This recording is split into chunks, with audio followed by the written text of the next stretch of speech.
Ito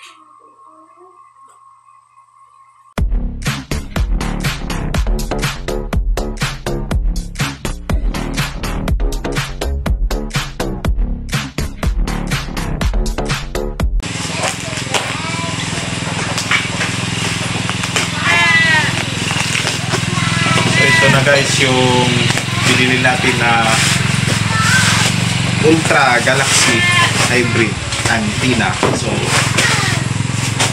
magandang pagkabalot. So guys, medyo mabigat siya, unlike sa una kong nabili na yung hybrid na antenna. So ito Ultra Galaxy. Yan. So may manual dito guys. So magaan lang yung parang panel niya. Ang nakapagpabigat pala is itong cord niya. So may mga bracket dito. So manipis lang siya. Try natin mamaya kung okay ba yung antenna. So as of now guys, ito yung setup ko dito sa bahay. Ito yung modem ko at saka yung MIMO antenna nasa taas ng mangga. So yan, try natin i-speed test yung current na gamit ko na antenna, no. So naka-connect tayo sa V310 na modem. So speed test natin.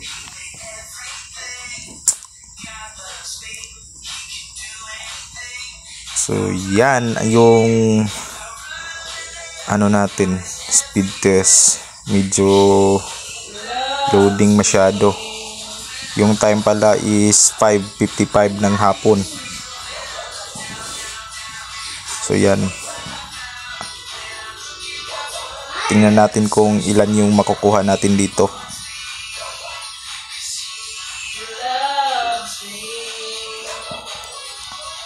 So umabot ng 6 Mbps, 5, bumaba ng 5.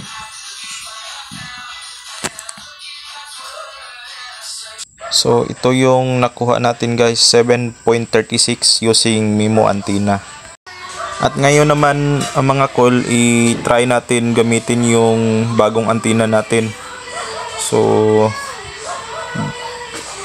ayusin natin, ilagay lang natin sa labas yung antenna at saka yung dulo ng cable is i-connect natin sa modem natin. Tingnan natin kung ilan yung makukuha natin dyan.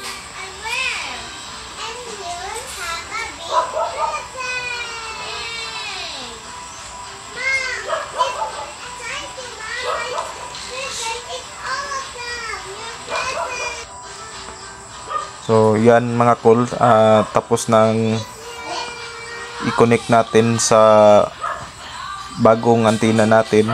Tapos yung antenna nasa baba lang. So i-try natin i-speed test kung ilan yung makukuha natin dyan.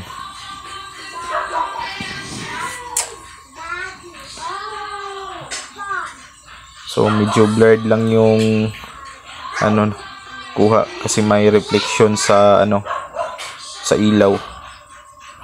So umabot ng 17. So ang laki ng diferensya versus sa MIMO antenna. So first speed test, nakakuha tayo ng 14.59.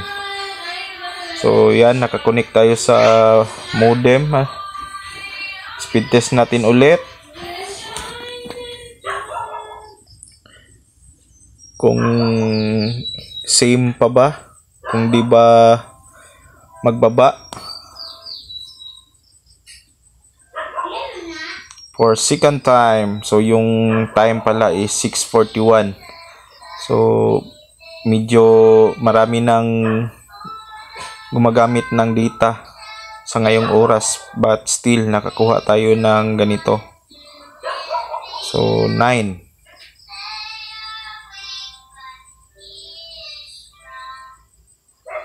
Try natin sa fast.com kung same ba.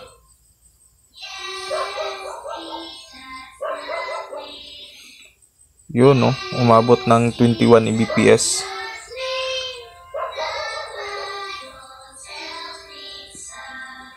So, as you can see, mas maganda yung sagap ng signal ng bagong antenna natin versus sa MIMO antenna, kahit yung antenna natin nasa baba lang. So, maraming salamat mga call sa panonood. Bye!